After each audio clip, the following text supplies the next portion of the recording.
They built a guest house on my land without permission, not near my property line, 60 feet inside it. I showed the HOA president my county certified survey, proving I owned that slope. She stared at me and said, "Your survey is wrong," then slammed the door. 1 week later, she sued me for $50,000. Fined me $200 per day for harassment. Posted on Facebook calling me a liar trying to destroy the community. Neighbors I'd known for years started cursing me out. Then someone left a mutilated deer on my driveway with a note. "Back off." I was drowning. Legal bills piling up, my reputation shredded, death threats coming in. I almost gave up and sold everything. But then a land surveyor knocked on my door with a briefcase full of evidence. Jennifer had planned this from the beginning. She knew it was my land. She built there anyway. What the judge finally awarded me. Over 6 figures. Stay until the end for the verdict. It's insane. And drop a comment real quick telling me where you're watching from. I'm standing on my deck at 6:47 a.m. Coffee steaming in my hand. The kind of silence you can't buy in a city. Just wind through pine trees and the distant call of a hawk over Lake Tahoe. 5 acres of pure mountain slope. Green grass. Wildflowers scattered like paint drops. Deer grazing near the tree line.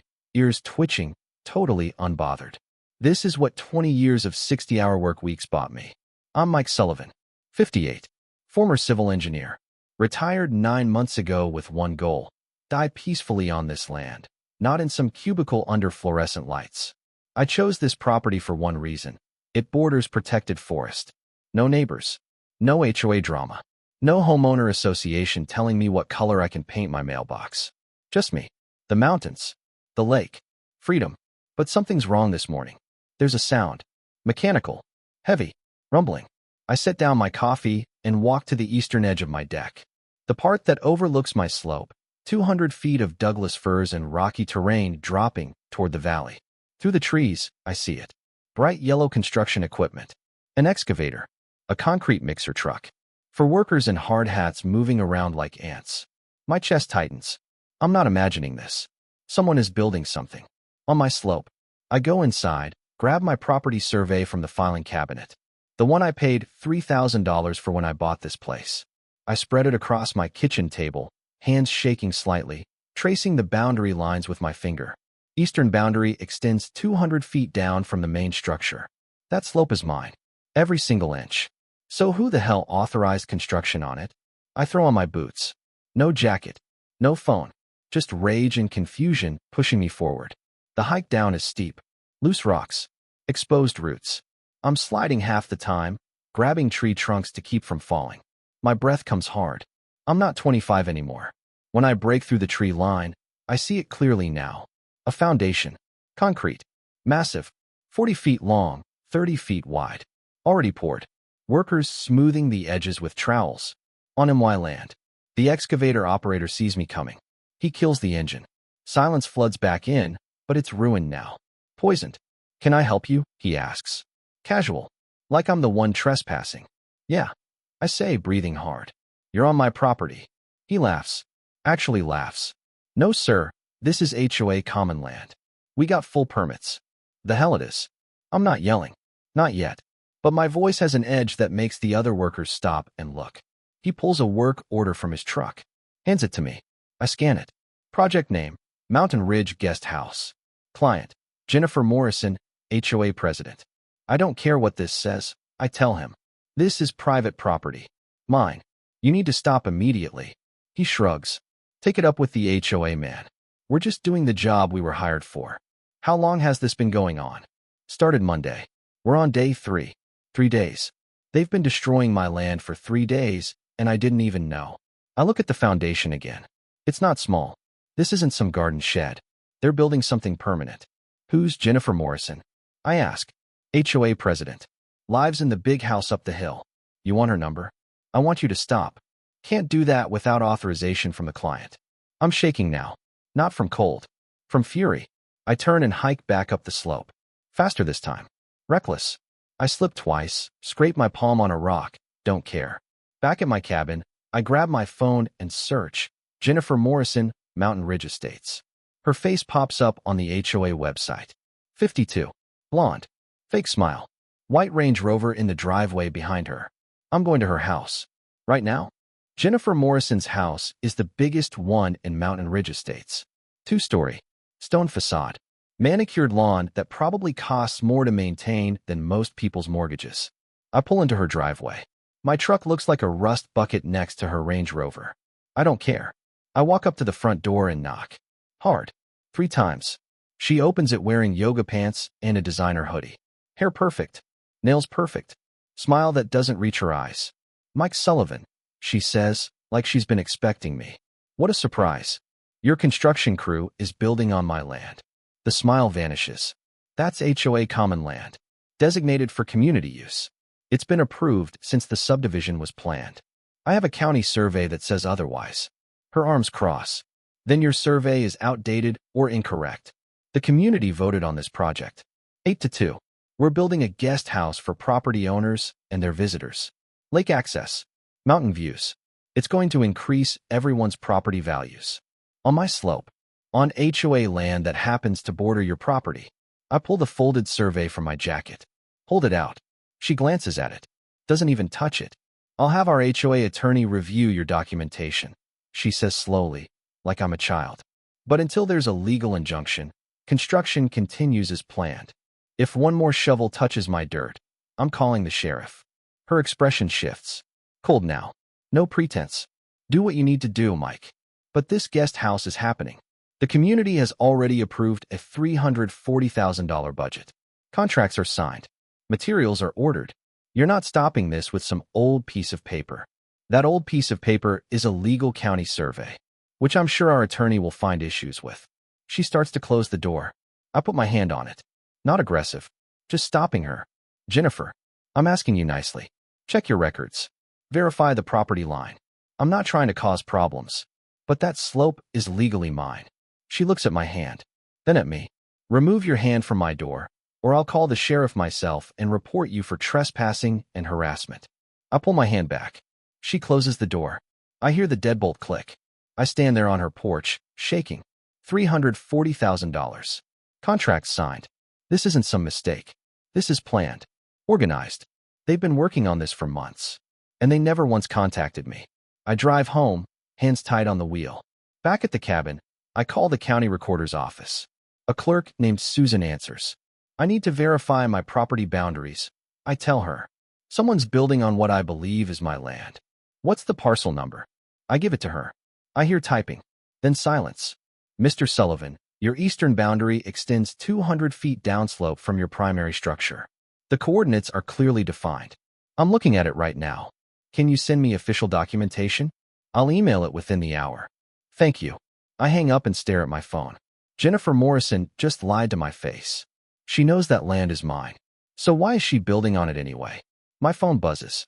Email from the county. I open the attachment. Official property boundary map. Stamped. Certified. Dated 2 weeks ago. The construction site is 60 feet inside my property line. I forward it to my phone's notes. Screenshot it. Print 3 copies. Then I search for real estate attorneys near Lake Tahoe. This just became war. The attorney's name is David Brennan. 51. 30 years of property law experience. His office smells like leather and old books. I spread the documents across his desk. County survey. Email from the recorder's office. Photos of the construction site. The HOA work order with Jennifer's name on it. He studies everything in silence. Flips through pages. Zooms in on the boundary map on his computer. Finally, he leans back. "Mike, this is textbook trespassing and illegal construction. The property line is undeniable. There's 60 feet onto your land. Can you stop them? I can file for an emergency cease and desist order today. Possibly a temporary restraining order by tomorrow morning. If the judge sees this evidence, construction stops immediately. How much will this cost me? Retainer is $5,000. If it goes to litigation, we're looking at $20,000 to $40,000, depending on how hard they fight." My stomach drops. I'm retired. On a fixed income. But what choice do I have? "Do it," I say. He nods. "I'll file this afternoon." I leave his office feeling lighter. Like maybe this nightmare ends quickly. That night, I can't sleep. I keep thinking about Jennifer's face. The way she dismissed me. The coldness. At 2 a.m., I walk outside. The air is freezing. My breath fogs. In the moonlight, I can see the construction site through the trees. The foundation looks even bigger from up here. Darker, like a scar. My phone rings at 7 a.m. It's David. Mike, we have a problem. My chest tightens. What kind of problem? The HOA filed a counterclaim an hour ago. They're alleging that you conducted an illegal survey on their land without permission. They're suing you for $50,000 in damages, harassment, and defamation. What?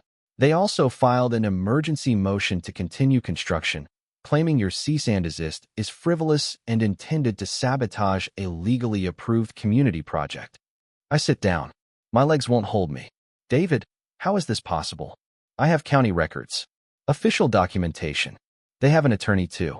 Big firm out of Reno. They're arguing that the original subdivision plat supersedes individual surveys. They're claiming the HOA owns all slope land within the development boundaries, regardless of individual parcel maps. That's insane. It's aggressive and expensive. They're trying to drown you in legal costs, so you give up. What do? We fight. But Mike, I need to be honest. This just became a $50,000 case. Minimum. Maybe more. I close my eyes. File whatever you need to file. I hang up and sit in silence. $50,000. That's my entire emergency fund. Everything I saved for medical expenses, home repairs, actual emergencies. And they know that. Jennifer Morrison knows exactly what she's doing. She's not trying to win on facts. She's trying to bankrupt me. I walk down to the construction site again. The workers are back, pouring more concrete, building wooden frames. They ignore me completely. One of them is whistling. I stand there, watching my land get destroyed, and realize something. This isn't about a guest house. This is personal. Jennifer wants me gone, and she's willing to do whatever it takes. My phone buzzes. Text from an unknown number. Drop the lawsuit, or this gets worse. No signature. No name. Just a threat. I screenshot it. Forward it to David. Then I block the number and walk back up the slope. I'm not dropping anything. I spend the next morning at the county planning department. A building that smells like burnt coffee and photocopy toner. I need answers. Real ones. A planning officer named Tom agrees to meet with me. He's younger than I expected. Maybe 30. Nervous energy. Mr. Sullivan, what can I help you with? I hand him the HOA's building permit. I need you to review this. The construction site described here is on my private property. I have surveys proving it. He takes the permit, pulls it up on his computer, compares coordinates. His face goes pale. Mr. Sullivan, this permit was approved based on a site survey submitted by the HOA. But the coordinates they provided don't match our county property records. What does that mean? It means someone submitted false information to obtain this permit. My heart is pounding. Can you revoke it? I can start the revocation process today. But the HOA has the right to appeal. That could take months. And construction doesn't automatically stop during an appeal. So they keep building. Unless a court orders them to stop, yes. I thank him and leave. Outside, I sit in my truck and scream. Just once. Loud. Until my throat hurts. That afternoon, I get a certified letter in the mail. Mountain Ridge Estates HOA. Official letterhead. Dear Mr. Sullivan, you are hereby fined $200 per day for interfering with approved HOA community improvement projects. Payment is due within 30 days. Failure to pay will result in a lien on your property. I call David immediately. They can't do that, he shouts. You're not even an HOA member. They just did. I'll file a motion to dismiss these fines. But Mike, this is harassment. Document everything. I hang up and stare at the letter. $200 per day. That's $6,000 a month. They're bleeding me dry. I request HOA meeting minutes under state public records laws. It takes 2 weeks of back and forth, but finally, a manila envelope arrives. Inside are printed minutes from every HOA meeting for the past year. I read through them, page after page of boring procedural stuff. Then I find it. Meeting dated 6 months ago. Agenda item, guest house proposal. Jennifer proposed building a community guest house on HOA common slope land adjacent to Sullivan property. Adjacent, not on. The vote passed 8-2, but attached to the minutes is the original site plan, a hand-drawn map showing the proposed location. It's 300 feet west of where they're actually building, on actual HOA land. Someone changed the construction site after the vote, and I know exactly who. I take photos of every page, send them to David. He calls back within an hour. Mike, this is massive. This proves intent. She moved the project onto your land deliberately. This isn't a mistake. It's fraud. What do? We file an amended complaint. We add fraud, intentional misrepresentation, conspiracy. We go for the throat. Do it. I hang up and pour myself a drink. Whiskey. Neat. Outside my window, the sun is setting over the lake. Golden light on water. Jennifer Morrison thought she could bully me into giving up. She thought I'd roll over. She was wrong. I'm not going anywhere. And now I have proof she's a liar. My phone is buzzing nonstop. Text messages. Facebook notifications. Nextdoor app alerts. I open Facebook. Jennifer posted an hour ago. Heartbroken to announce that our beautiful new guest house project, which will serve all Mountain Ridge residents and their families, is being blocked by one selfish neighbor. Mike Sullivan is making false property claims and suing our volunteer HOA board for doing community work. This project cost us $340,000. His lawsuit is costing us thousands more in legal fees. Is this the kind of neighbor we want in our community? 300 comments. All of them brutal. What a selfish jerk. He doesn't even live in the HOA. Why does he care? Probably wants a payout. Scammer. Hope he loses everything. My hands are shaking. I scroll through Nextdoor. Same post. Same comments. Worse, actually. Someone posted my address. Someone else posted a photo of my truck with the license plate visible. This is the guy blocking our guest house. Maybe we should pay him a visit. I call my daughter, Emily, in Portland. She answers on the first ring. Dad, I just saw the posts. Are you okay? They're lying, Em. The guest house is on my land. I have proof. I know, Dad. I believe you. But people online are being horrible. Some of them are talking about vandalism. I'll be fine. Dad, please be careful. We talk for 20 minutes. She makes me promise to install security cameras. I hang up and drive into town for groceries. The cashier at the store, a woman named Linda who I've known for 2 years, won't make eye contact. She scans my items in silence. Linda, is everything okay? She hesitates. I don't want to get involved, Mike. Involved in what? The HOA thing. People are really upset. I pay and leave without another word. At the gas station, a man in a Mountain Ridge HOA baseball cap recognizes me. He yells across the parking lot. Hey, Sullivan.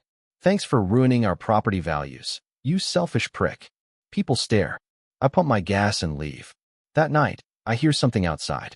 Footsteps. On gravel. I grab my flashlight and go to the door. Flip on the porch light. There's a deer on my driveway.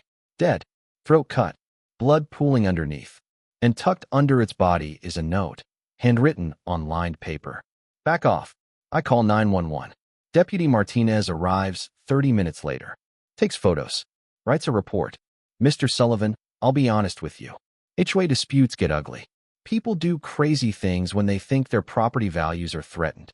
You think someone from the HOA did this? I'm not saying that. But I'll increase patrols in your area. Do you have security cameras? Not yet. Get some. Tonight, if possible. He leaves at midnight. I drag the deer off the driveway with a tarp. Bury it in the woods. My hands are covered in blood. Inside, I lock every door. Close every curtain. I don't sleep. Every sound outside makes my heart race. At 3 a.m., I hear an engine. Headlights sweep across my window. A truck, slowing down near my driveway. Then it speeds up and drives away. I sit in the dark with my phone in my hand, ready to call 911 again. This is what Jennifer wanted.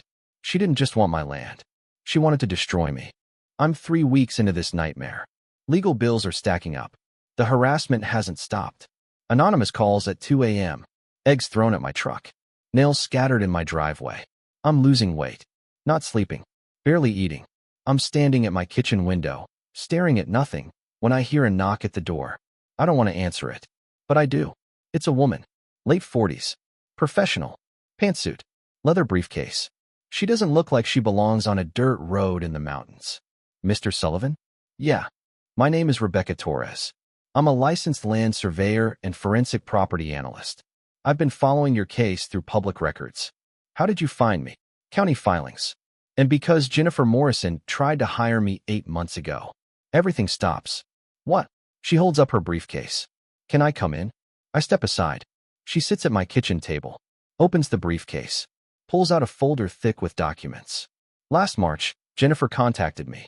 She wanted me to conduct a boundary survey on your property and provide expert testimony that the eastern slope was HOA common land. She offered me $12,000. What did you tell her? I told her no. I pulled county records. The boundary line is crystal clear. That slope is yours. No ambiguity. No dispute. When I explained this, she got angry. She threatened to sue me for defamation and report me to the state licensing board for incompetence. Why are you here now? Rebecca leans forward. Because I hate bullies. And because I've been documenting everything since that phone call. I have emails, text messages, meeting notes. Jennifer knew from day one that the slope was your property. She moved the construction site deliberately. This was always the plan. Why? Why would she do that? She wanted to provoke you into selling your land cheap. The HOA would buy it, expand the community, and she'd personally profit. She owns a property management company. If the guest house succeeds, she planned to manage it and charge the HOA $8,000 per month in management fees. My head is spinning. You can prove all of this. She opens the folder. Inside are printed emails with Jennifer's name, text screenshots, handwritten notes. I can testify. I have documentation. And I know 2 other contractors she approached with similar schemes. She's done this before, twice. Both times, the property owners gave up and sold. But those people could have fought back. They didn't have evidence.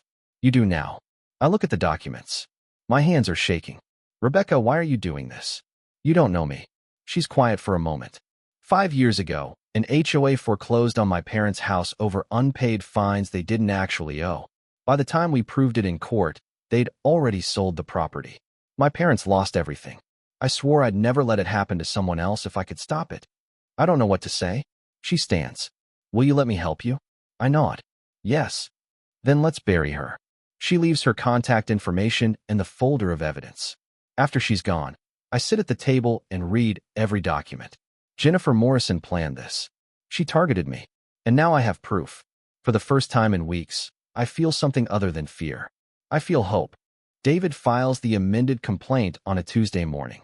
I'm sitting in his office when he hits send. Fraud. Intentional misrepresentation. Conspiracy. Trespassing. Harassment. We're not asking them to stop anymore. We're going for blood. The demand: demolish the guest house. Remove it from my property within 30 days.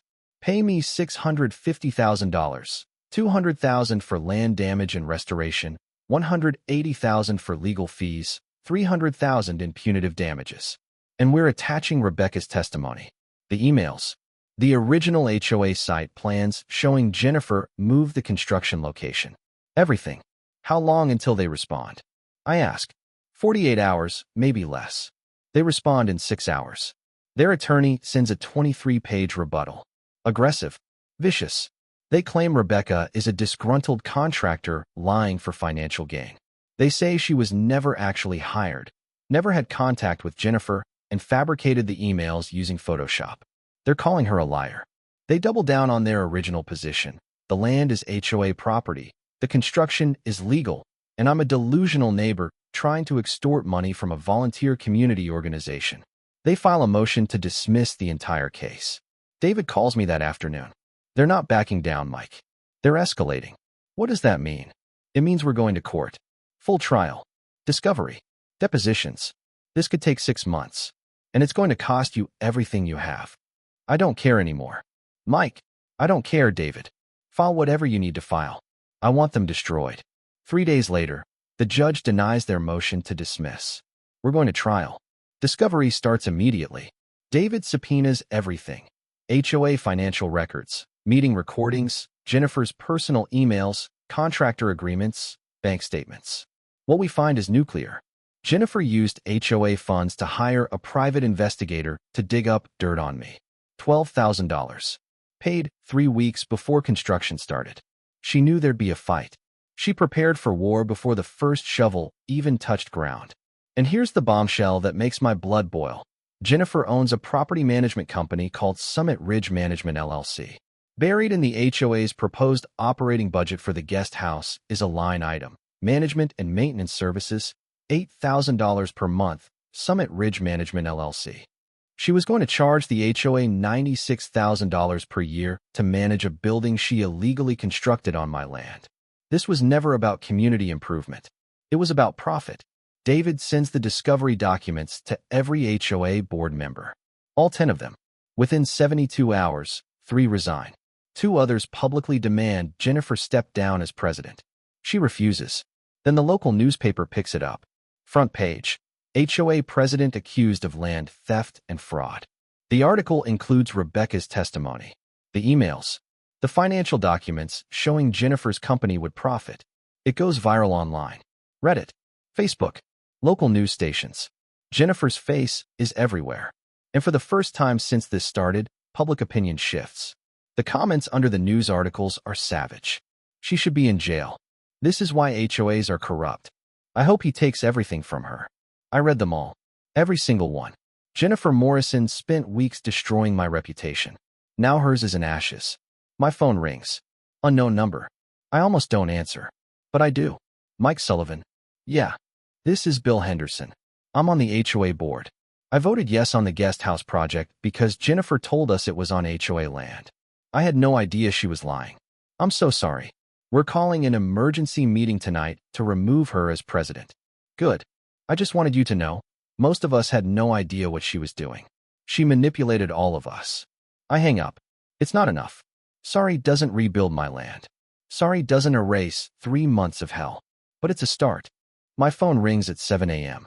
Unknown number again. I answer. Mike, it's Jennifer. Her voice is shaking, barely holding together. What do you want?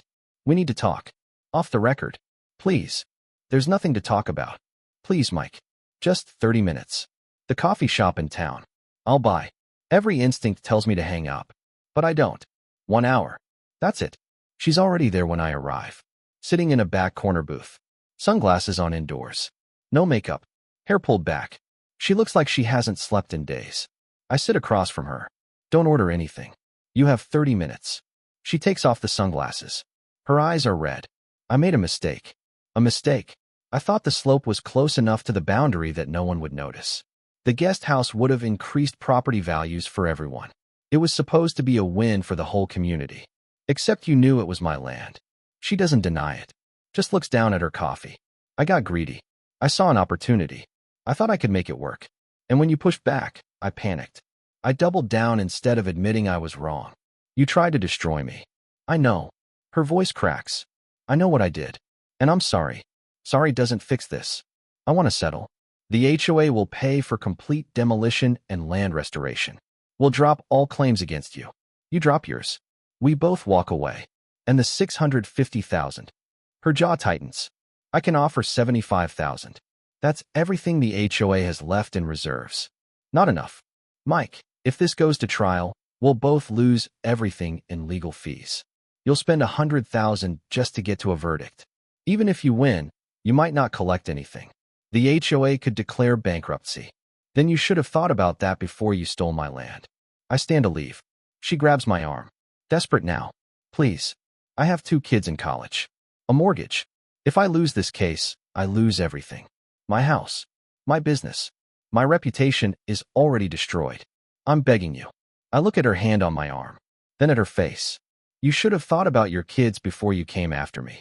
I pull my arm away and walk out. She's still sitting there when I get in my truck. Through the window, I see her bury her face in her hands. Part of me feels something. Not sympathy.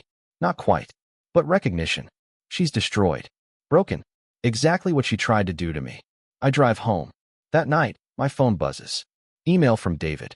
Mike, Jennifer's attorney contacted me.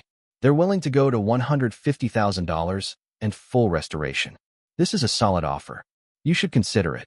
I write back. No. We go to trial. He calls immediately. Mike, think about this. A trial could take 6 months. Cost you another $50,000. And there's always risk. Juries are unpredictable. I don't care about the money anymore, David. I want a verdict. I want a judge to say publicly that she's a liar and a fraud. I want it on the record forever. Silence. Okay. We go to trial. I hang up. Outside, the stars are out. The lake is black glass. Jennifer Morrison is desperate now. Cornered. And cornered people are dangerous. But I'm not backing down. Not now. Not ever. The trial date is set. November 14th. 3 weeks away. But Jennifer isn't done fighting. She organizes a protest at the county courthouse. 50 HOA residents show up with signs. Save our guest house. Sullivan the scammer. Community overgreed. Local news cameras are there. Jennifer gives an interview on the courthouse steps, tears streaming down her face. This guest house was supposed to bring our community together. But one man, one selfish man, is trying to bankrupt us with false claims. We're just volunteers trying to improve our neighborhood. And now we're being destroyed. The reporter eats it up. I watch it on the news that night. My hands are shaking with rage. David calls. Mike, this is a PR disaster. But we have the facts. We have the evidence. Stay strong. The harassment escalates. County building inspector shows up at my door. Unannounced. Mr. Sullivan, we received a complaint that you made unpermitted modifications to your septic system. That's insane. I haven't touched it. He inspects anyway. Crawls under my cabin. Checks all the permits. Finds nothing. Sorry for the inconvenience, he says. But we both know what this was. Jennifer filed a false report. 2 days later, I get a letter from the IRS. Audit notice. Random selection. Except it's not random. Then my homeowner's insurance sends a cancellation notice. High-risk property designation due to ongoing legal disputes. Then my bank calls. Someone tried to access my accounts using stolen personal information. Jennifer is scorching the earth. Every aspect of my life is under attack. David files for an emergency restraining order. We present evidence of the harassment campaign, the false reports, the social media posts, the threatening messages. The judge grants it. Jennifer Morrison is ordered to stay 500 feet away from me. No contact. No third-party contact.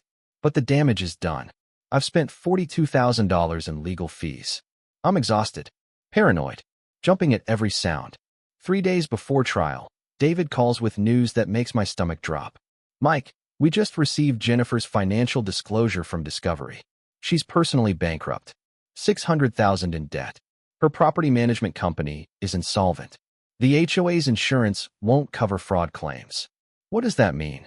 It means even if we win, and we will win, you might not collect a dime. You can't squeeze blood from a stone. I sit down. So I spent $40,000 and 3 months of my life for nothing? You'll get a judgment. You'll get vindication. But the money? That's uncertain. I close my eyes. We still go to trial. Mike, we go to trial, David. I need the world to know what she did. I need it on record. Forever. He's quiet. Okay, I'll see you in court. The night before trial, I can't sleep. I sit on my deck with a glass of whiskey. The stars are bright. The air is cold. I think about giving up. Taking the settlement. Walking away. But I can't. Because if I do, Jennifer wins. Not financially, but morally. She gets to tell herself it was all a misunderstanding. A mistake. Bad luck. I need a judge to say the truth. She's a liar. A fraud. A thief. And tomorrow, the whole world will know it. The courtroom is packed. HOA residents fill the gallery. Reporters line the back wall. Cameras aren't allowed inside, but they're waiting outside like wolves. Jennifer sits at the defendant's table in a conservative gray suit. Hair pulled back. No jewelry. Trying to look sympathetic. She won't look at me. The judge enters. Everyone stands. Judge Herman Caldwell. 68. 30 years on the bench. Known for being no-nonsense. Be seated. David presents our case first. Methodical. Surgical. He shows the county property survey. Official boundary maps. Email from the recorder's office confirming my ownership. He shows the original HOA meeting minutes with the site plan, proving the guest house was supposed to be built 300 feet west. He shows the actual construction site photos, 60 feet inside my property line. Then he calls Rebecca Torres to the stand. She's calm, professional, unshakable. Ms. Torres, did Jennifer Morrison contact you in March of this year? Yes. What did she ask you to do? She asked me to conduct a boundary survey and provide expert testimony that the eastern slope was HOA common land.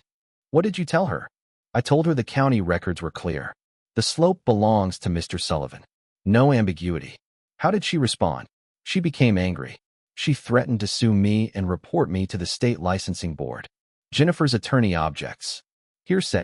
Your Honor, this goes to intent and knowledge, David says. Overruled. Continue. Rebecca testifies for 40 minutes. She's devastating. Then David introduces the emails between Jennifer and her property management company. The budget showing $8,000 per month in management fees. The financial motive. Jennifer's attorney tries to object. The judge shuts him down. When it's Jennifer's turn to testify, she's shaking. Her attorney asks softball questions. She claims she misunderstood the survey. She insists she acted in good faith for the community. Then David cross-examines her. Ms. Morrison, you hired Rebecca Torres 8 months before construction began, correct? Yes. And she explicitly told you the slope was Mr. Sullivan's property, correct? Pause. There was some ambiguity. That's not what I asked. Did she tell you the slope belonged to Mr. Sullivan? She expressed concerns. Yes or no, Ms. Morrison? Silence. The judge leans forward. Answer the question. Yes. She said it was his property. The courtroom erupts in whispers. David continues. And yet you proceeded with construction anyway? I believed our HOA attorney's interpretation. You moved the construction site 300 feet from the original approved location, didn't you? The original site had drainage issues. Answer the question. You moved it? Yes. And you didn't inform the HOA board of this change? She's trapped. I had the authority. Yes or no? No. I didn't inform them. David shows the management contract. You plan to charge the HOA $96,000 per year to manage this building, correct? That's standard. Built on stolen land. Yes or no? Her lawyer objects. Sustained. But the damage is done. Jennifer is crying now. Makeup running. After 3 days of testimony, closing arguments, and deliberation, the judge delivers his ruling. The evidence is overwhelming and frankly disturbing. The defendant knowingly trespassed on the plaintiff's property, engaged in fraud, and conducted a harassment campaign to cover her actions. I find in favor of the plaintiff on all counts. The courtroom explodes.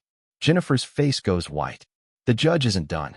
The HOA will pay Mr. Sullivan $680,000, $200,000 for land damage and restoration, $180,000 for legal fees, $300,000 in punitive damages. My heart is pounding. The guest house structure will be demolished and removed within 60 days at HOA expense. Ms. Morrison is personally liable for $400,000 of this judgment due to fraud and is permanently banned from serving on any HOA board in this state. The gavel comes down. It's over. I won. The courtroom empties slowly. Reporters swarm the hallway. Jennifer leaves through a side exit, surrounded by lawyers, face buried in her hands. I give a brief statement outside. I never wanted this fight. I just wanted to protect my property. I hope this sends a message that you can't bully people and steal their land. No one is above the law. Camera flashes. Microphones. Questions shouted from every direction. David guides me to his car. We don't speak until we're 10 miles away. You did it, Mike. I nod. Can't talk yet. Too much emotion. The fallout is immediate and brutal. Within a week, the HOA files for bankruptcy. They can't pay the judgment. Their assets are frozen. My attorney places liens on HOA common properties. The clubhouse, the pool area, the tennis courts. Jennifer's house goes into foreclosure within a month. The bank seizes it. She moves out in the middle of the night. Her property management company dissolves. Client contracts canceled. Employees laid off. 3 HOA board members are sued by residents for breach of fiduciary duty and mismanagement. The guest house demolition begins on a gray Tuesday morning. I watch from my deck as crews dismantle the structure. Piece by piece. The walls come down. The roof. The concrete foundation is jackhammered into rubble. They haul everything away in dump trucks. Then they bring in excavators and grade the slope back to its original contour. They plant Douglas fir saplings. Spread wildflower seeds. Lay down erosion control matting. It takes 8 weeks. But finally, my land looks like it did before. Green. Natural. Untouched. Mine. Rebecca Torres stops by with a bottle of whiskey and 2 glasses. You did it, Mike. We did it. We sit on my deck, watching the sunset over Lake Tahoe. The water is orange and gold. The mountains are dark silhouettes against the sky. Do you think she learned anything? Rebecca asks. I don't know. I hope so. You could have taken the settlement. I know. Why didn't you? I think about it. Because it wasn't about money. It was about the truth. I needed people to know what she did. I needed it on the record forever. So the next person she tries this with can point to my case and say, not this time. Rebecca nods. We finish the bottle as the stars come out. The nightmare is over. But the scars remain. I still jump at unexpected sounds. I still check my property line obsessively. I still don't trust people the way I used to. Jennifer Morrison didn't just steal my land. She stole my peace. But I'm still here, standing on my mountain. And she's gone. 6 months later, I receive a check. $340,000. Partial payment from the bankruptcy liquidation. Not everything I was owed, but enough. I deposit it. Pay off my legal bills. Put the rest in savings. The HOA officially dissolves. The remaining residents form a smaller, voluntary community group. New leadership. New bylaws. Transparency requirements. One of them, a retired teacher named Bill, stops by my property one afternoon. "Mike, I want to apologize. We should have questioned Jennifer from the start. We trusted her, and she abused that trust. I'm sorry for what you went through." I shake his hand. Apology accepted. "If you ever need anything, let us know." He leaves. I stand on my deck, looking out at the restored slope. The saplings are growing. Wildflowers are blooming. Deer are grazing again. It looks like nothing ever happened. But I know better. Everything happened, and I survived it. Thanksgiving arrives cold and clear. My daughter Emily drives up from Portland with her husband and my 2 grandkids. We spend the morning cooking. Turkey, stuffing, pumpkin pie. The cabin smells like home. After lunch, Emily and I hike down to the restored slope. The kids run ahead, chasing each other through the trees. "Dad, I'm so proud of you." "For what?" "For not giving up. You could have walked away, sold the land, moved somewhere easier." I thought about it. Every single day. "But you didn't." "No, because this is my land, and no one gets to take it from me." We stand at the bottom of the slope. The new Douglas firs are about 3 feet tall now. In 10 years, they'll blend seamlessly with the old growth. In 20 years, you won't be able to tell anything happened here. "What happened to Jennifer?" Emily asks. "Last I heard, she moved to Nevada, working retail. Her Range Rover is gone. Her house is gone. Everything. Do you feel bad for her?" I think about it. No. She made her choices. She knew what she was doing. And she tried to destroy me when I fought back. I feel bad for her kids. But not for her. We hike back up as the sun starts to set. That night, I sit on my deck alone. The family is inside playing board games. I can hear their laughter through the windows. I look out at the lake, the mountains, the forest. This is what I fought for. Not just the land, but the right to live peacefully on something I earned. The right to say no when someone tries to take it. The right to stand my ground. Jennifer Morrison was powerful, connected, wealthy. She had lawyers and money and a whole community behind her. But she didn't have the truth. And in the end, that's all that mattered. My phone buzzes. Email from David. "Mike, final bankruptcy distribution coming next month. Another $120,000. That'll close out the case. Congratulations." I smile. Not because of the money, but because it's finally over. I forward the email to Emily with a note. "College fund for the grandkids." The deck coffee tastes sweeter now. The sunsets feel brighter. The forest sounds like home again. I rebuilt my life here. I fought when most people would have quit. I stood my ground when the world told me to back down. And I won. Not just in court, but in every way that matters. Jennifer tried to take my land. She tried to take my reputation. She tried to take my peace. She failed. I'm still here, standing on my mountain, watching the stars come out over Lake Tahoe. Free. If you made it this far, thank you for staying with me through this entire journey. This story proves that standing up for what's right matters, even when it costs everything, even when the whole world is against you, even when giving up seems easier. If this story moved you, hit that like button. It helps more people find stories like this. And here's what I really want to know. Drop a comment below and tell me. Would you have fought like I did, or would you have taken the settlement and walked away? I want to hear your honest answer. Would you have gone to trial knowing you might lose everything? Let me know in the comments. I read every single one. This is my story, but maybe it's your story too. Thanks for watching.